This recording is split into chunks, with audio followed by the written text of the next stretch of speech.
नमस्ते मित्रों, आज बात करूंगा भागवत के गजब गपोड़ों के बारे में। पोप जी कहते हैं कि तुम सप्ताह भर का भागवत का रसामृत पान करो। देखो पोप जी ने भागवत में कितना रस टपकाया है। आपके सामने भागवत महापुराण स्कंद नंबर 3 अध्याय नंबर 20 और श्लोक नंबर 23। इसके पश्चात ब्रह्मा जी ने अपने जगन देश से कामाशक्त असुर को उत्पन्न किया। ये तो ब्रह्मा जी को सोचना चाहिए कि कामाशक्त को क्यों किया। आगे हो पता है कि आगे क्या कारनामे होंगे। वे अत्यंत काम लोलुप होने के कारण उत्पन्न होते ही मैथुन के लिए ब्रह्मा जी की ओर चले। वारे गपोड़ी लालो वाह, गजब गपोड़े हैं तुम्हारे। महात्माओं के चरित्र को नहीं छोड़ा, अपितु तुम्हारा भागवत रसामृत पान करवाने के लिए तुमने बहुत रस टपकाया है। गुदा मैथुन करना दुनिया में अगर किसी ने सिखाया है तो वो भागवत के पोप ने, क्योंकि व्यास जी तो महान विद्वान थे। व्यास जी तो ऐसे गपोड़े मार ही नहीं सकते, क्योंकि साक्षात वेदों के महान विद्वान थे। वारे गपोड़ी लालो वाह, आप ब्रह्मा जी के गुदा मैथुन करने की बातें लिखते हो। आइए आप स्वयं देखिए क्या लिखा है। यह देखकर पहले तो वे हंसे, किंतु फिर उन निर्लज असुरों को अपने पीछे लगा देख भयभीत और क्रोधित होकर बड़े जोर से भागे। तब उन्होंने भक्तों पर कृपा करने के लिए उनकी भावना के अनुसार दर्शन देने वाले शरणा वत्सल वरदायक श्री हरि के पास जाकर कहा, परमात्मन मेरी रक्षा कीजिए। मैं तो आपकी ही आज्ञा से प्रजा उत्पन्न की थी,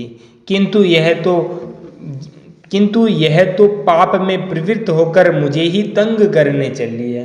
अब देखो गपोड़ी लाल जी क्या गप्पे मार रहे हैं। आगे इन्होंने एक बहुत बड़ा गप्पा दिया है, वो आप स्वयं देखिए। नाथ एकमात्र आप ही दुखी जीवों का दुख दूर करने वाले हैं, और जो आपकी चरण शरण में नहीं आते उन्हें दुख देने वाले भी एकमात्र आप ही हैं। प्रभु तो प्रत्यक्षवत सबके हृदय को जानने वाले हैं। उन्होंने ब्रह्मा जी की आतुरता देखकर कहा, तुम अपने इस काम कुलूषित शरीर को त्याग दो। भगवान के यों कहते ही उन्होंने वह शरीर छोड़ दिया। आगे ब्रह्मा जी का छोड़ा हुआ वह शरीर एक सुंदरी स्त्री संध्या देवी के रूप में परिणत हो गया।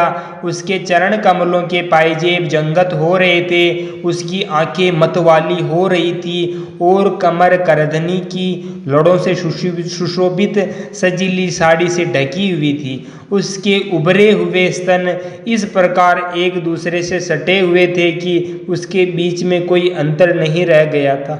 वारे गपोड़ी लालो वाह, गजब गपोड़े मारे हैं, हमें भी शर्म आने लग जाए।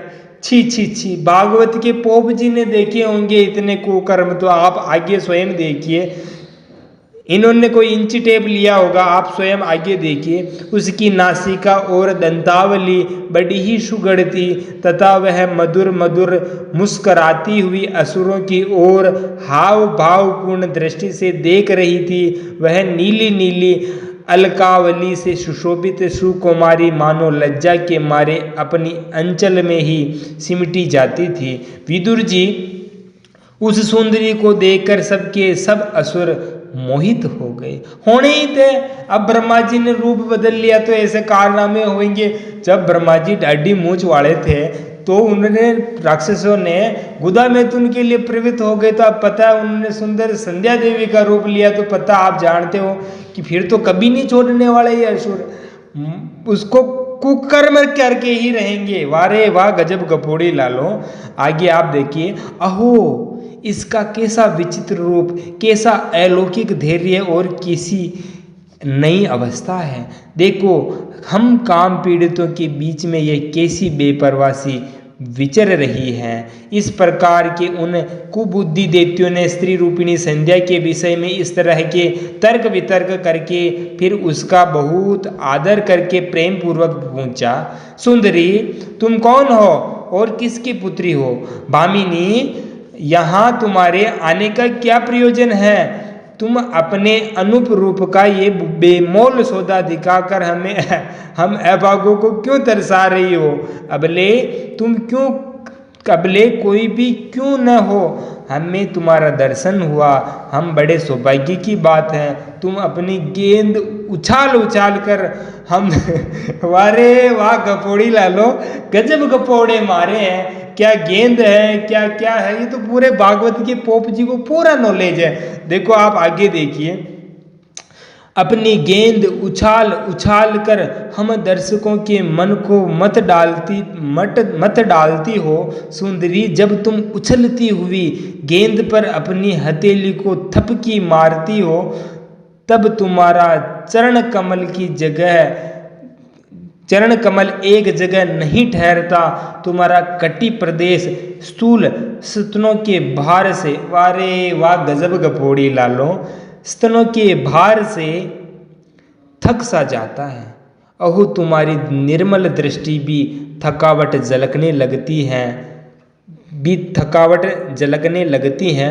अहो तुम्हारा केश पास कैसे सुंदर है। इस प्रकार स्त्री रूप से प्रकट हुई उस सायंकालीन संध्या ने उन्हें अत्यंत कामासक्त कर दिया और उन मूढ़ों ने उसे कोई रमणी रत्न समझकर ग्रहण कर लिया।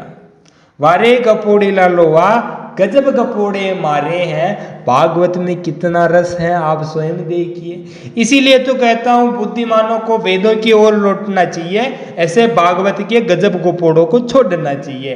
भागवत में कितनी गंदगी है, शर्म करनी चाहिए। गेंदे उछालना, कुकर्म करना, वारे गपोड़। भागवत का थोड़ा और रसामृत आपको करवा देते हैं। कितना रस टपकाया है पोप जी ने।